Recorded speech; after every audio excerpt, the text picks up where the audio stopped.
جو روزی کی حالت میں کرتے اس کا اجر نہ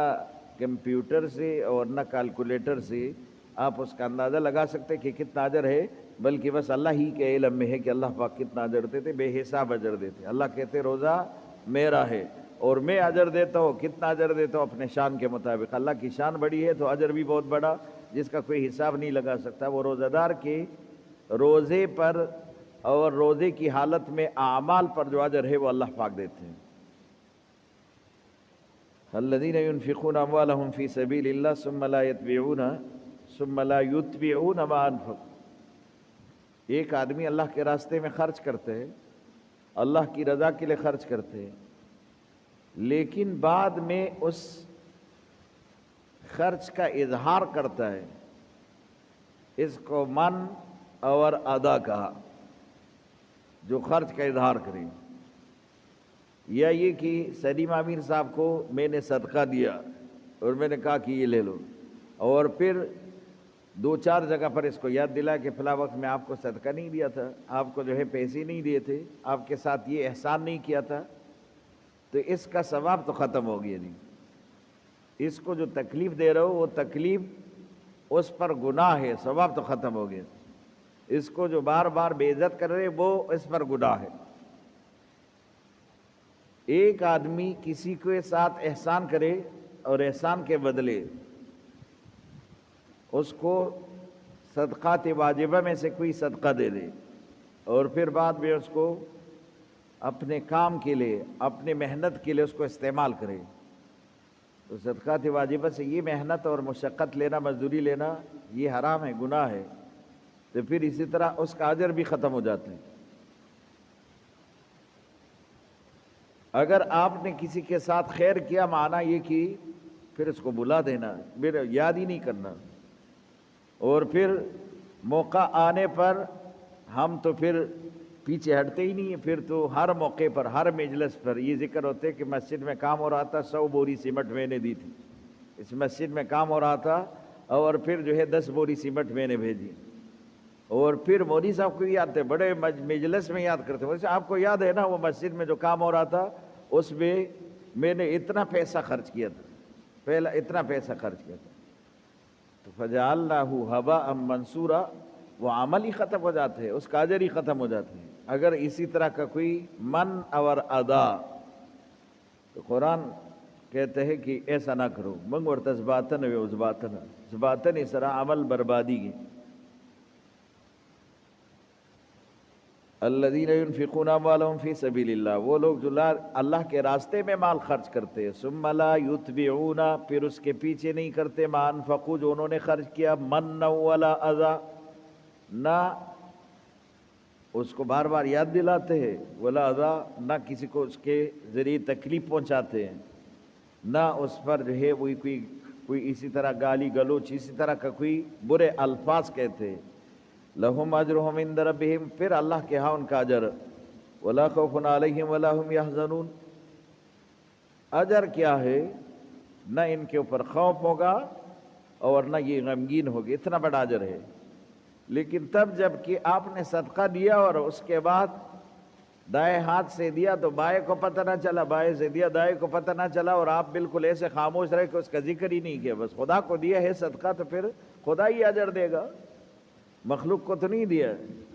اب اگر مخلوق کے مجلس میں آپ نے اس کا ذکر کیا تو برباد ہو گیا صدقہ، پھر اس کا کوئی فائدہ نہیں۔ اس لیے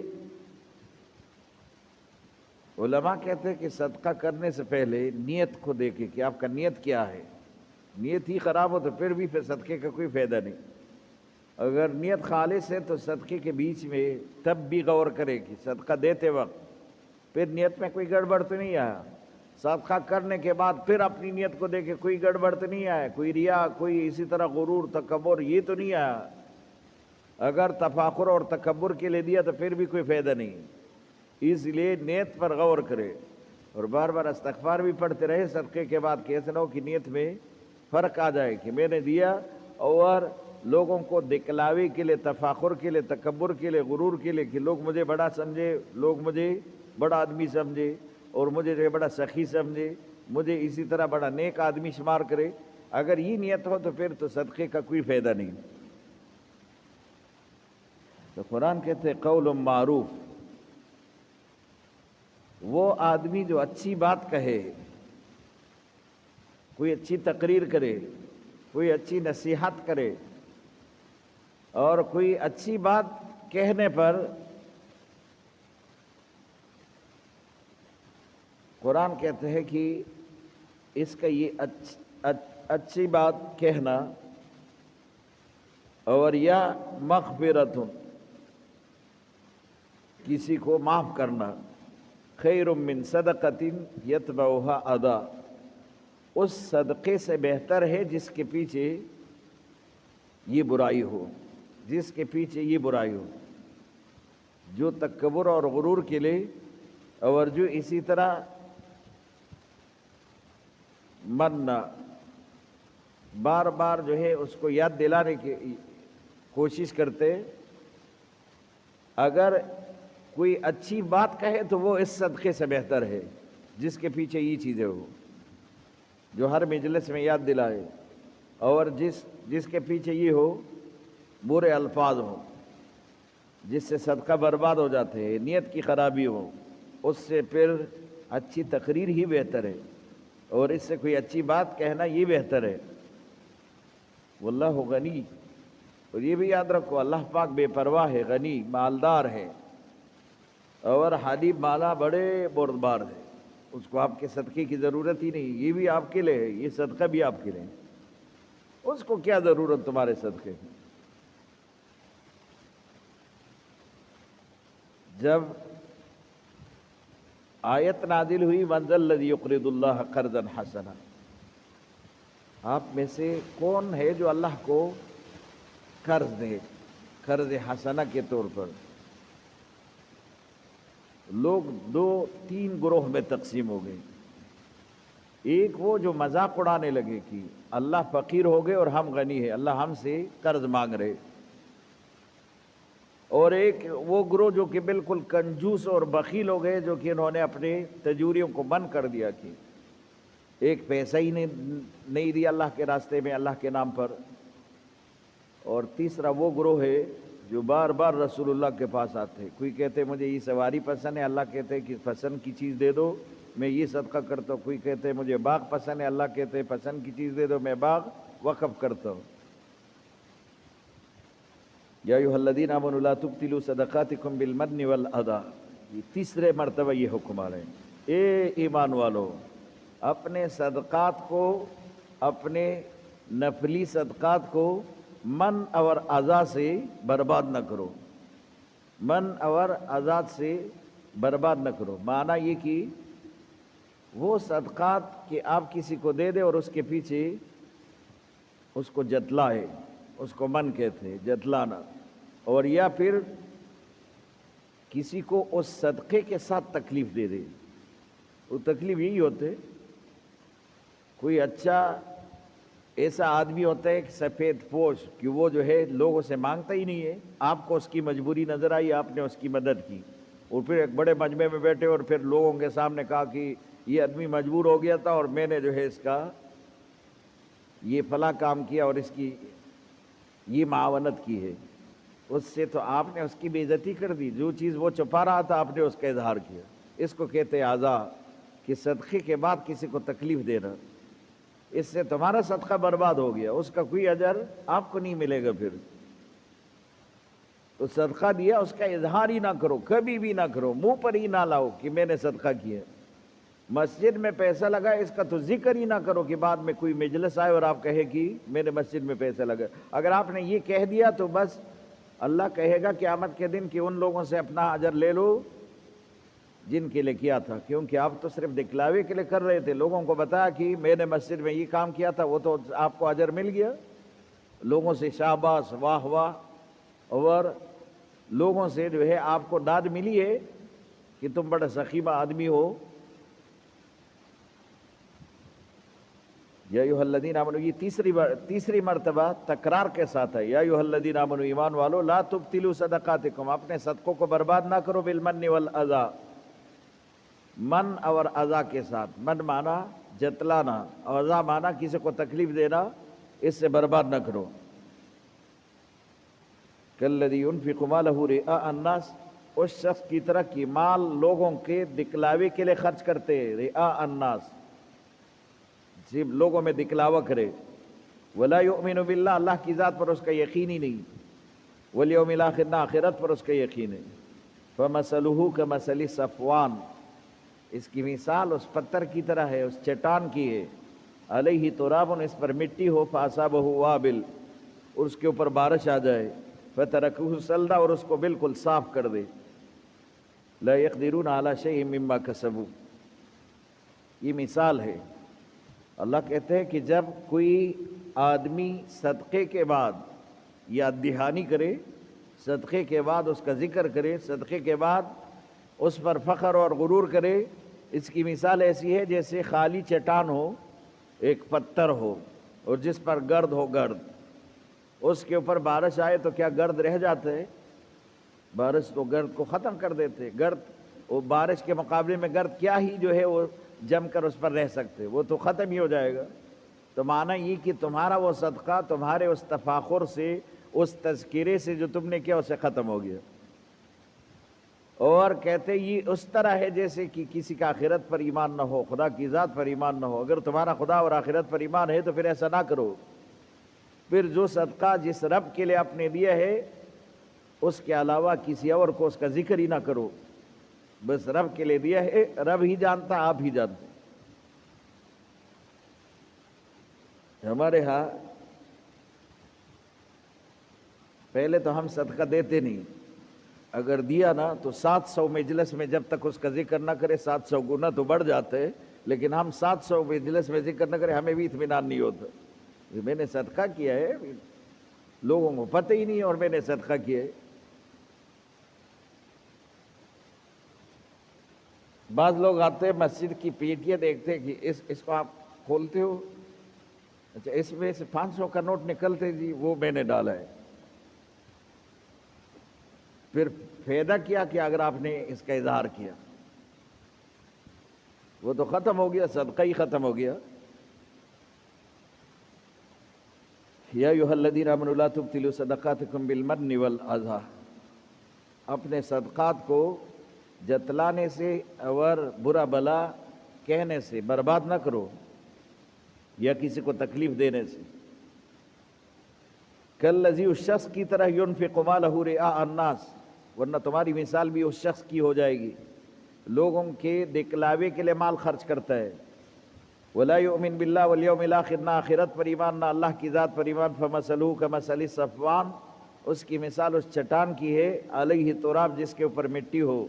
فاصابہ وابل، اس پر بارش آ جائے، فترکہ صلدا، اور اس کو بالکل صاف کر دے، لا یقدرون علی شیء، تم بھی کسی چیز پر کوئی قدرت نہیں رکھتے، مما کسبوا، واللہ لا یہدی القوم الکافرین، اللہ بھی کبھی کافر کو ہدایت نہیں دیتا۔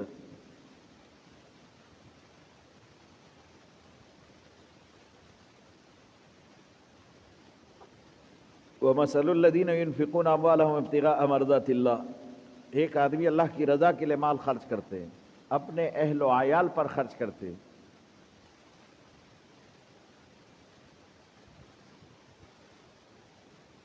حضور صلی اللہ علیہ وسلم ایک مجلس میں تھے، ایک آدمی کا گزر ہوا، اور یہ آدمی حشاش بشاش،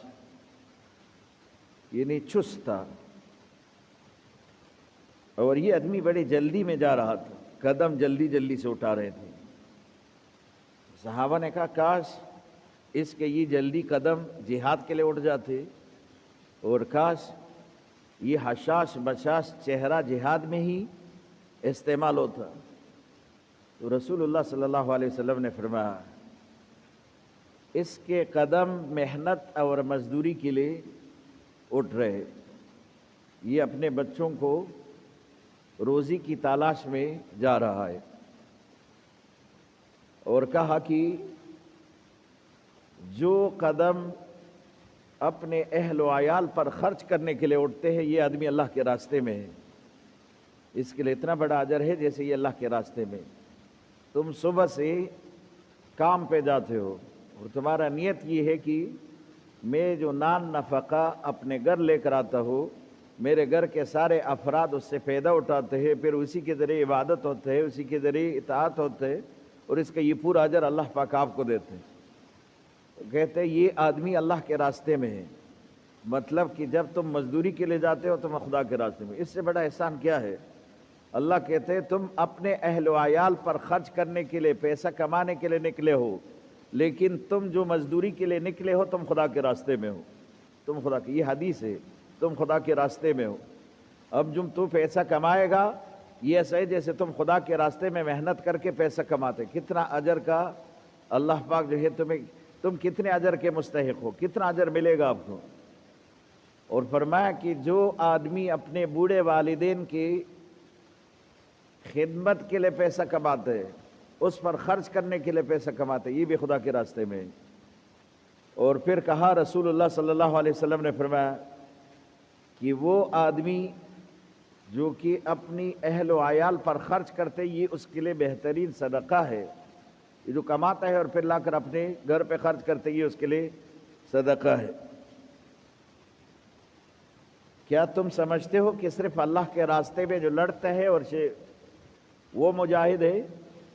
یہ بھی مجاہد ہے جو کہ محنت اور مزدوری کرتے حلال طریقے سے کماتے، یہ رسول اللہ صلی اللہ علیہ وسلم نے فرمایا۔ اور کیا تم سمجھتے ہو کہ وہ آدمی صرف خدا کے راستے میں ہے جو کہ تلوار لے کر صرف دشمن کے مقابلے میں جہاد کے لیے نکلے، بلکہ یہ آدمی بھی خدا کے راستے میں ہے جو کہ محنت اور مزدوری کے لیے نکلے، حلال طریقے سے کماتے۔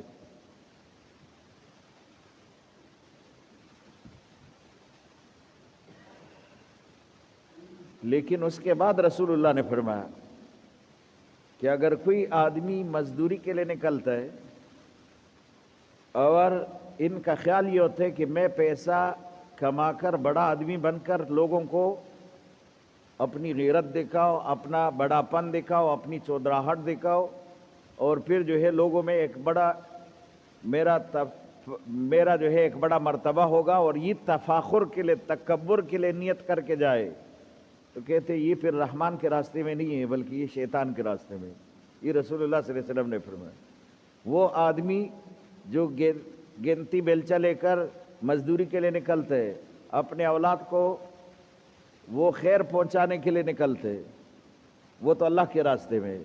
لیکن اگر کوئی اسی غرور اور تکبر کے لیے نکلتا ہے کہ میرے پاس مال آ جائے اور میں پھر جو ہے بڑا چودھری بن جاؤ، تو پھر یہ آدمی شیطان کے راستے میں، یہ پھر اللہ کے راستے میں نہیں ہے۔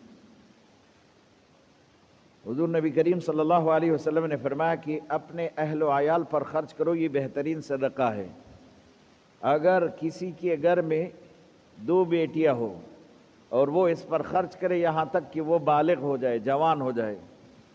تو حضور صلی اللہ علیہ وسلم نے فرمایا یہ 2 بیٹیاں اس کے لیے جہنم سے باڑ ہے، یہ آدمی کبھی بھی اللہ پاک جہنم میں داخل نہیں کرے گا جس نے 2 بیٹیوں کی تربیت کی ہے اور ان کی تربیت پہ وہ جوان ہو گئی ہے۔ اور ایک حدیث میں رسول اللہ صلی اللہ علیہ وسلم نے فرمایا جن کی 3 بیٹیاں ہو، 3 کی پرورش ہو جائے، یہ آدمی کبھی بھی جہنم میں نہیں جائے گا، یہ جنتی ہے۔ جس پر ایک عورت نے کہا یا رسول اللہ جس کی 2 بیٹیاں ہو، حضور نے فرمایا ہاں جن کی 2 بیٹیاں ہیں اگر ان کی تربیت کی ہے، ان کی پرورش کی ہے، ان پر مال خرچ کیا تو وہ بھی جنتی ہے۔ اور پھر حضور صلی اللہ علیہ وسلم نے فرمایا جنہوں نے اپنی بیٹیوں کے لیے کمایا پیسہ اور پھر بیٹیوں پر خرچ کیا، تو کہا اللہ کی قسم جنت میں ایسے میرے ساتھ جائے گا، 2 انگلیاں اٹھا کر رسول اللہ نے فرمایا جیسے یہ 2 انگلیاں ہیں وہ میرے ساتھ جنت میں ہوگا۔ مطلب یہ کہ جس طرح میں جنت میں جاتا ہوں تو اس میں کوئی شک نہیں کہ وہ بندہ جنت میں نہ جائے جس کی بیٹیاں ہو اور اس پر خرچ کرے۔ مثل الذین ينفقون اموالهم ابتغاء مرضات اللہ، وہ لوگ جو کہ مال اللہ کی رضا کے لیے کماتے ہیں اور پھر اللہ کی رضا کے لیے خرچ کرتے ہیں، وتثبیتا من انفسہم، یا پھر اپنی جان کے لیے کماتا ہے، جان کے لیے، اور کسی کی اولاد نہ ہو اپنے لیے کماتے لیکن حلال طریقے سے کماتے ہیں، تو حضور نے فرمایا یہ بھی اللہ کے راستے میں۔ کمثل جنہ، اس کی مثال ایسے ہے جیسے کہ اس کا باغ ہو بے ربوا، اور باغ اونچائی پر ہو، اصابھا وابل، جس پر بارش آئے، فاتت اکلھا ضعفین، جس کے پھل 2 چن ہو جائے، جس کے پھل ڈبل ہو جائے، بارش سے فصل زیادہ بہترین ہوتا ہے اور پھر اس میں پھل فروٹ زیادہ ہوتے ہیں۔ فَإِن لَمْ يُصِبْهَا وَابِلٌ، اگر اس کو بارش بھی نہ آئے، فتل اس کے لیے فوار بھی پورا ہے، اس پر جو چھوٹا سا فوار بارش کا پڑتا ہے وہ بھی اس کے لیے کافی ہے۔ واللہ بما تعملون بصیر، اللہ تمہارے عمل کو دیکھنے والا۔ معنی کہ وہ آدمی اپنے زندگی میں اپنے اوپر خرچ کرتے ہیں یا پھر اپنی اولاد پر خرچ کرتے ہیں لیکن حلال طریقے سے کماتے ہیں، تو یہ آدمی اللہ کے راستے میں اللہ کا مجاہد ہے، اور یہ جو خرچ کرتے یہ اس کے لیے صدقہ ہے، اور اس کے بدلے اللہ پاک اس کو جنت عطا فرمائے۔